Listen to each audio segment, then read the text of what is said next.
What's happening, everybody? It's Kyra and Ben back again. I know we had last week off, but we just released 3 episodes, though. Kind of a lot of work for us, so thank you for your patience. And we're coming back this week with a mega episode. We're going to be covering 3 films, the Rurouni Kenshin films, and they are based off of a manga of the same name. We are going to be covering the live action one from 2012 and then the beginning and the final that were released to Netflix in 2021. Ben, kind of tell me how you came across these movies. So I was on Netflix and I saw the fact that these Rurouni Kenshin movies were there, and we've been doing a lot of international films, so I thought it'd be interesting to do this one. Oh, yeah, exactly. So I really enjoyed it. I had not heard of it. I had not seen it. I don't really engage with a lot of manga. I know it's wildly popular. I know a lot of things come from it. And I want to get more into it because a lot of it is really cool. It's a lot of horror based, a lot of action based. I know they have romance ones as well, but we're just seeing a really big uptick in it right now. So it's cool to be on trend and following what people are watching. Yeah, 100%. Like we do a lot of like people giving us references to movies, referrals, and this one wasn't a referral, but we want to trend to like, other movies like we do a lot of indie movies. We'd like to do a lot of Japan, Korea. So we're branching out. Yeah, and it's exciting because with this branch out, like we always say, we're watching way more than we thought we ever would. And I think it's really exciting because with new films and from different places, you get a lot of new perspectives. And I know like I get sick of the American perspective of films a lot of the time. So I love watching things like this, especially a movie like this where it is action based. I haven't been watching a lot of action films lately, so it was fun. It kind of was like getting me back into it. I was having a really good time, and like we were talking a little bit off screen, and the sequences of action are crazy. They're wicked fun. Yeah, the action scenes are just amazing. The fight scenes with the katanas and the blades are just like spectacular. And if you get a chance to watch it, you're going to be like breathtaking. I used to watch this show when I was young called Kung Fu Theater, and there was a lot of like fake action, but for me back then it was really cool because like that was the special effects I saw, so like it was really good. Seeing this now, if they could have done that back then, it would have been 10 times better, and I would have been like enthralled with this type of movie. Oh, I totally see that. What I like about films like this in watching it and doing some research about it is you can see where they pull directly from like the manga or like the anime, because like some scenes are set up like so fantastically that you're like, oh, like, yeah, we have to suspend what we believe to like have this work. Like there's one scene in the 2012 Kenshin film where the police officer like literally like flies through the air and like knocks over a chandelier to fall on the villain's like machine gun. And it is just so funny to me. I also really like the costuming and how they make these characters feel like they've come to life through reading. Because like I had said, I have not read the manga, but through reading about the films, I do know that in the 2021, the final, they had changed a lot of it to fit. And I think it's because they broke it up into 2 parts. So I think I watched these films out of order because I did watch the beginning first and then I watched the final solely on names alone. And the beginning was a prequel, but and I thought it kind of was overshadowed by the final because the battle scenes in that one was better. But I think you do have to watch both of them to get that full love story between Kenshin and Tomio. Yeah. Or Tomi. I'm so sorry if I pronounce it wrong. Yeah, so the story of this is Kenshin is an assassin named Battousai. He is the ultimate killer. Like, he is sent out during the Shogun Wars to kill shoguns. He gets a hit list and he goes and he assassinates whoever the person is that's supposed to be assassinated. And this falls into play with him where he ends up getting 2 cuts on his face. And it's a big part of the movie because the 2 cuts absolutely represent something that's very, very dear to him. And what I thought was interesting too about the cut, watching the beginning first, was that they make a reference to it in the beginning when he's training at the camp, when they're like, no one can ever touch him, no one can ever hurt him. He's never been cut before. He's never had any physical violence done to him, even though he is like this massive samurai. And I think the message of having love affect him is so powerful and so deep, because I do think love is one of the forces that affects us all. I mean, it's in every song we listen to, it's in every movie. Everyone thinks about it. I mean, the idea of romantic love is part of I think the human condition. So I think to have that sort of, and not just romantic love, because we also explore like friendship love and familial love all throughout this, but romantic love specifically in relation to Kenshin is something he's never felt. So to have these two cuts on him and to have it really affect him, I think is so powerful. And I think we'll get into the origins of the cuts and the history of them, but I think the second one was so much more powerful to me. Oh yeah, 100%. It was more emotional and it meant more. Exactly, but you couldn't have the second without the first. No. Like you needed both of them. That's why they crossed. That's I know, I loved it. So, like we've said, Battousai, when he is in his assassin persona of Battousai, he is incredibly stoic, quiet.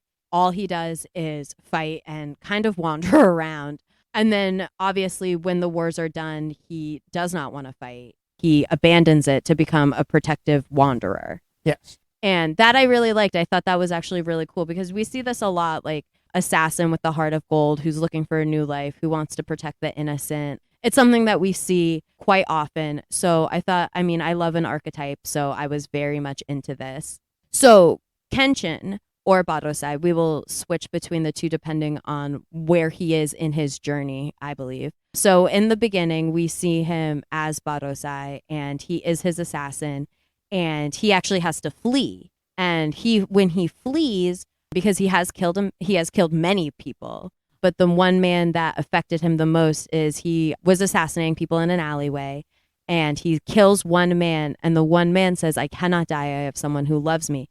And it is the perseverance of this one man's love that is keeping him alive that affects Battousai so much. I mean, he slashes him so many times, and this man just screams out, "I cannot die, I have someone who loves me. I cannot die, I have someone who loves me."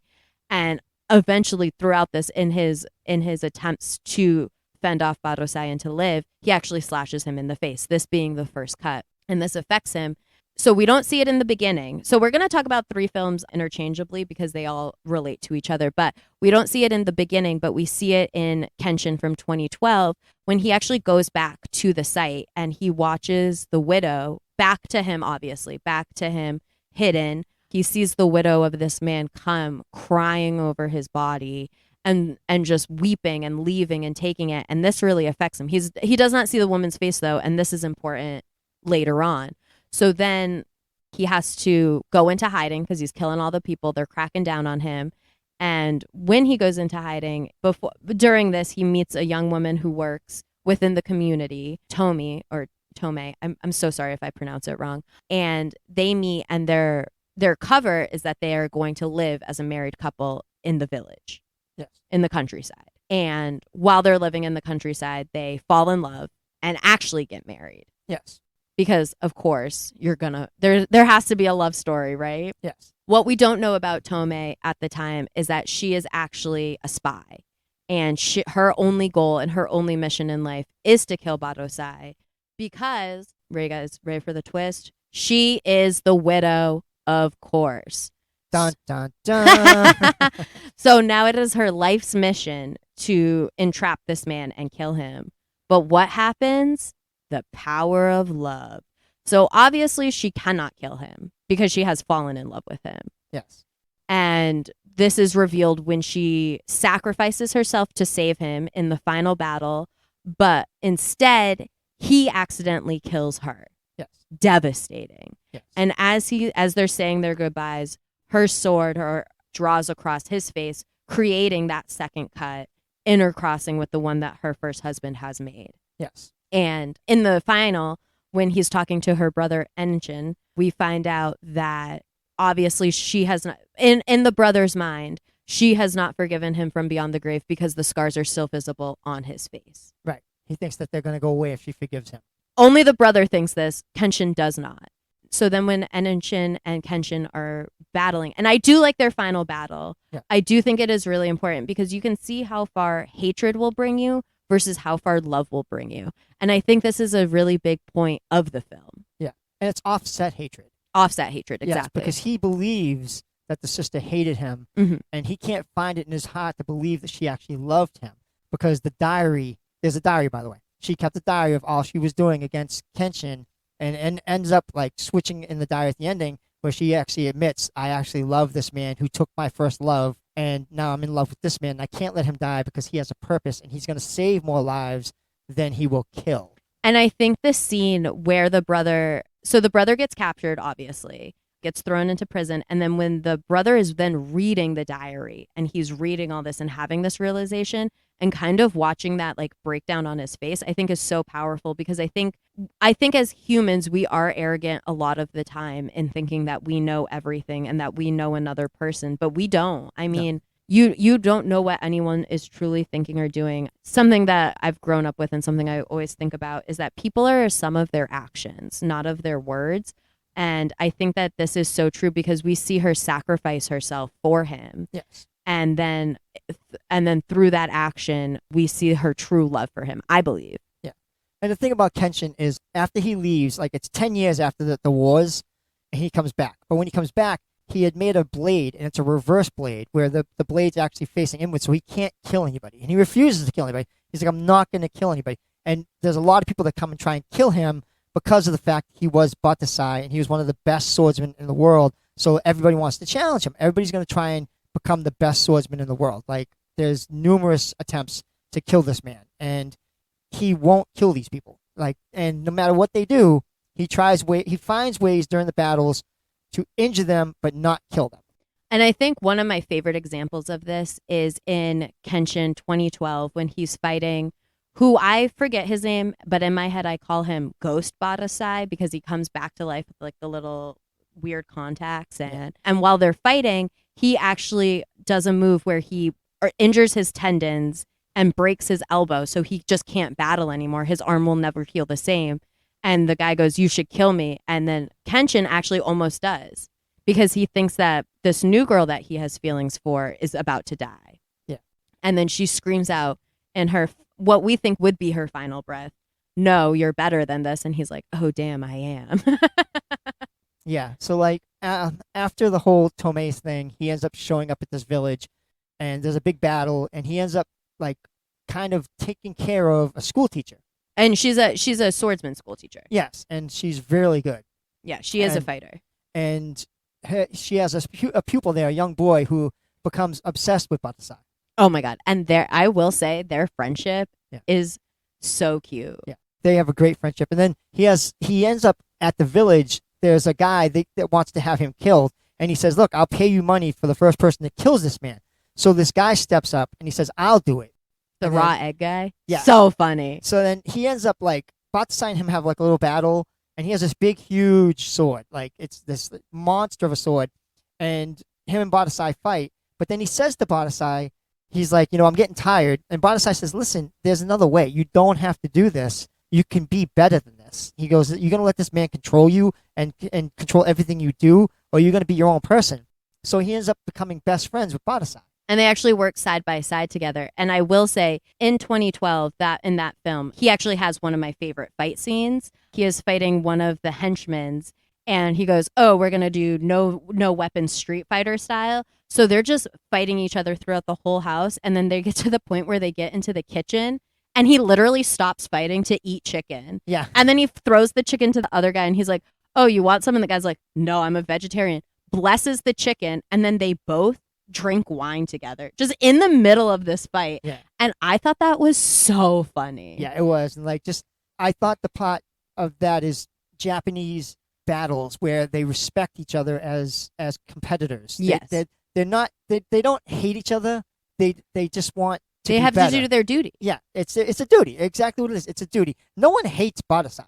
Like, and many of them even say, I respect this person because he is the best at what he does, but I want to be the best. Exactly. And they want to take that title. Like, there's a couple of the members of this group called the 10 Swords. They were big shoguns during the battle of where they're trying to liberate Japan from, like, having a shogun system to a government system. But the 10 Swords are shoguns, and they're very, very, very good swordsmen. And Incredible. they show up numerous times throughout all these movies. They find different ways to fight. And, the last movie, the one guy, everybody thinks he's going to kill Battousai, and he's like, you know what? He beat me, and I want to help him. So he ends up fighting, like, this gang of people that are in the house. With him. With Battousai. And the fight scene is absolutely amazing because the choreograph between the two people working together. Battousai and this guy is amazing. It's unreal. And I love that scene. And then at the end, he lets Battousai leave. And Battousai's like, are you sure? He's like, dude, I got this. Yeah. Yep. And I really liked it. And I think, again, it shows what war can do to people and what sides you're on and how we're all just not, I mean, in this aspect of this fictional story, not in real war. Yeah. But I think it shows a lot of how people think and their mentalities of like, oh, I'm just here to do my duty. I'm just here to fight. And then once they get to know the people on the other side, they're like, oh, we are brothers. We are the same. And I do respect you. Let me fight by your side. And I think that's the power of Kenshin, is that he is so good and so pure that people want to fight with him and they want to join him. Yeah. Because he has a noble cause versus everyone else who does not have a noble cause. Yeah, like the brother after Tomei dies flees to China. And to become a mob man. Yeah, he becomes a Chinese mob boss, and he brings back a group of assassins from they're Japanese assassins, but they're like these assassins that have like all these unique weapons. Like one has a cannon on his arm, one has these claws. I mean, they're like brutal killers, and they don't care who they kill. Battousai doesn't want to hurt people, but these people are just like, they blow up the restaurant they eat at, they like kill the townsfolk. They just don't care. And then people come to Battousai's aid to help him. What is it? The defenders of the sword. Yeah. They come and they end up helping him. It's really, really good. We are covering 3 movies in one, and they all go very much together, but it is an epic story, yes. I think, of this one hero. I do love a hero's journey. Yeah. I do think it's very important, especially when we see one who sort of starts as a villain and then, or it is villainized, yeah. And then you see they really have a heart of gold. I mean, I think it's in 2012. So I'm talking about 2012 a lot because this one was my favorite of the 3. Yeah. I thought it was really good. I liked the story of it. But I love when he's just like, they think he is Battousai, but Korea, the woman who runs the studio that he ends up falling in love with, mistakes him for Battousai, and they have this like very funny fight while he's just like trying to eat like sesame, like rice cakes, yeah. And she's just like beating him with a stick. I think it's very cool because it just shows that like he could have defended himself at any point, and he doesn't want to. He just wants to help. Right. Because there is a fake Battousai. Because there is. The ghost Battousai. Yeah, he goes around, he's killing people, and they're like Battousai. And that's one of the reasons it brings him out of his, like, basically hiding. He's hiding because he doesn't want to deal with it. He's like, I don't want to beat Battousai no more. I don't want to be a killer. I don't want to continue doing this stuff. But this guy is going around saying he's Battousai, and he's killing people. He's killing innocent people. And he swore he'd never do that. So he's like basically defaming his name. So he comes forward and he's like, you know what? I can't let this happen no more. And then he ends up not killing him, but making sure he can never duel again. Yeah. Which I think for someone like that, for a samurai, it's kind of like a fate worse than death, because this is the one thing you know, this is the one thing that you have. I mean, and we see how dedicated this man is to becoming Battousai. There's a whole scene where he's burning an effigy of idols to try to become him. It's very intense. He has like almost like supernatural abilities where he can stop people from breathing from fear and like paralyzation. So you can tell that like he is just focused and more into the killing and the torturing side of people. Whereas Battousai is like, I'm just good at this. Yeah. And there's a part in the final where he fights the guy with the cannon. Yes. And he ends up beating him, and like he cuts his arm off. Not the cannon arm. Not the cannon arm, but the other arm. And then the guy's like, look, you got to kill me because I need an honorable death. I'm a samurai. You've got to kill me because the only way I can go forward is to have an honorable death. And he walks away. He walks away because he's like, you're not worth because his motivation of not killing is so strong that he will never do it. Right. And he doesn't care about the fact that this guy's begging him. He's like, look, I don't care. He's like, I get it. And, you know, he understands being a shogun. He's a shogun himself. But he swore an oath to never kill again. And he's going to live up to it. And he walks away. He's like, look, I'm sorry, but I got to do what I got to do for me. Exactly. And I think having this strong sense of self and like strong sense of like duty and strong sense of loyalty to the pledges you make is something that is so rich and so embedded in Japanese culture. It is just not something that you see here in America. Like you do not see people dedicated to themselves the way that Battousai is dedicated to himself and his own improvement. No, and there's a part, so in the final, there's a part where Tomei's brother comes to the school, and there's a big fight, and Battousai's friend, the one with the sword, fights Tomei's brother, and he gets destroyed by Tomei's brother. Like basically, like should be dead. Like when Battousai comes, Tomei's brother had stole the girl, the teacher, left this guy for dead. Like, and Battousai is like, what is going on? He's like, oh my god, and so this guy's laying in a bed, like wrapped up, that he's being like, fed juice because he's like can't eat because he's so beat up. But later on, when they're having this big battle and Battousai is like fighting, he comes to help Battousai. He runs in, as hurt as he is, as destroyed as he is, to help this person for justice. For justice. And I think having that strong sense of like right and wrong is so embedded in this film. Yeah. Because everyone is living by their own code and their own idea of how to live their best, most dutiful life. Yeah, I think one of the reasons, like for the reverse sword, is at first he had the anger pointed out towards people, and now he has the anger pointed. He has the anger pointing in. And I think this is shown the best again in 2012 when he's fighting the police officer, and the police officer is actually cutting him with his own sword. And he refuses to fight back, and he refuses to do anything. He's like, I will not do this. He's like, you're only hurting yourself. And I think that shows that he is atoning constantly for what he's done. Yeah. And that officer, so at the end of the officer. The officer's cool. So at the end of the war, like there's a big fight scene and they're fighting, and then all of a sudden the flag comes up and the battle's over. And so Battousai's like, we won. And like the officer's like, I don't care. He's not an officer at the time. He's a shogun. He's like, I don't care. We're finishing this. I'm going to kill you. We're getting this on. And Battousai puts the sword into the ground and walks away. So the officer later on comes. He becomes an officer, and he fights Battousai. And he's like, remember me? I was going to kill you. And like the officer ends up, because of Battousai's ways, becoming friends with Battousai. Yeah. I mean, he helps them at the end when they storm the like compound of the villain. Yeah. He protects him. He flies through the air, cuts a chandelier off. Yeah. Hilarious. Also, that villain, I forget his name, was so funny to me with like his underbite and his like sweaty hair.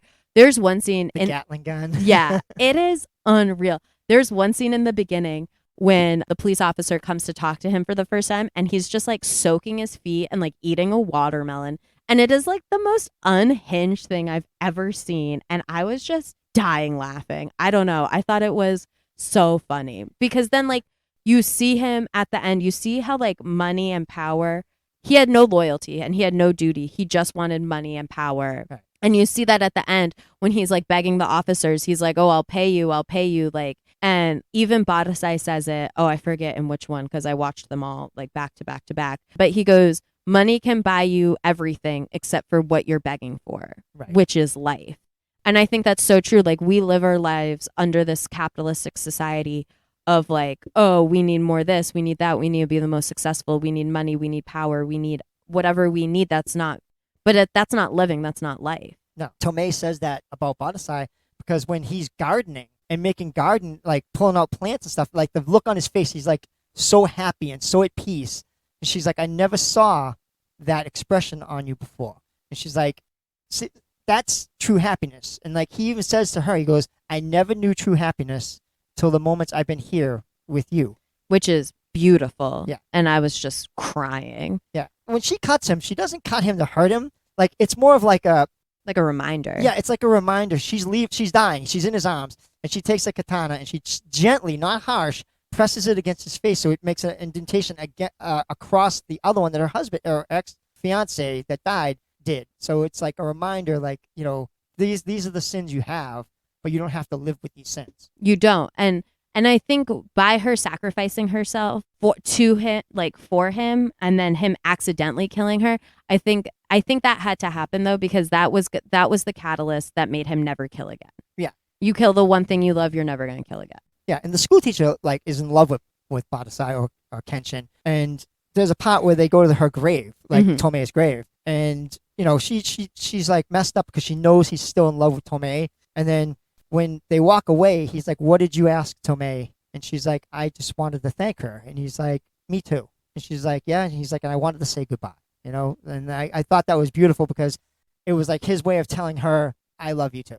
And I agree with that. And I think having that closure and having them and having him be able to move forward from that moment is so important, because to me, that's what the whole final film is about two people who one incident that has affected two people and how they decide to move forward from that moment. Kenshin, obviously, a way of peace, trying to restart his life, trying to find love, and Enshin, who has nothing but hatred and this one goal of killing. Yeah. And if you watch this, you're going to see the part where he kills her fiance, and he kills him like 5 times. But he doesn't die because of the love. Because of the love. And I think that love fills Kenshin at the end from Tomei. So I believe so. He actually now is in love and knows what it is to have love, where before when he was Battousai, he didn't. Yeah, he didn't know what love was. That's why he was this killing machine, because he had no connection to other people. Yeah. He had connection to duty. Yeah. And that's not connection, because that's not life. Like we had talked about earlier, love is one of the things we need for life. Everyone craves companionship. No one wants to be lonely. And I think if you're alone for so long and you just have duty, you don't realize what you need. Yeah. And Tomei helped Kenshin realize what he needed, and then through that he was able to fully love Korya. Yeah, I agree. And then his handler during the wars, when his wife is looking at Battousai, she goes, he looks so sad. And his handler goes, he acts like he's stone. He goes, but deep down inside, he's lonely and sad. Yes. And then, like you could see later, as the shows progress, each movie, you see the progression of where he's no longer lonely and sad. He builds himself a family around him with the little boy, the school teacher, the ex fighter. Yes, and also the ex opiate girl that was building that had the opiates. And they free him, her rather. Megumi. Yeah, so she was cool too. Yeah, I liked her too. She's really funny, especially when like she makes fun of the guy that's with the big sword. Yeah, she's always smacking him around. Like they kind of had like a little playful, little flirtation. Yeah, so it was like if you get a chance to watch all 3 movies, definitely watch all 3 movies because they are really good. But there's actually 5 movies. Oh, is there 5? So so this is what was confusing to me, and I had to do so much research. So only 3 of the movies are on Netflix, but there are 2 other ones that are not on Netflix. Oh, okay.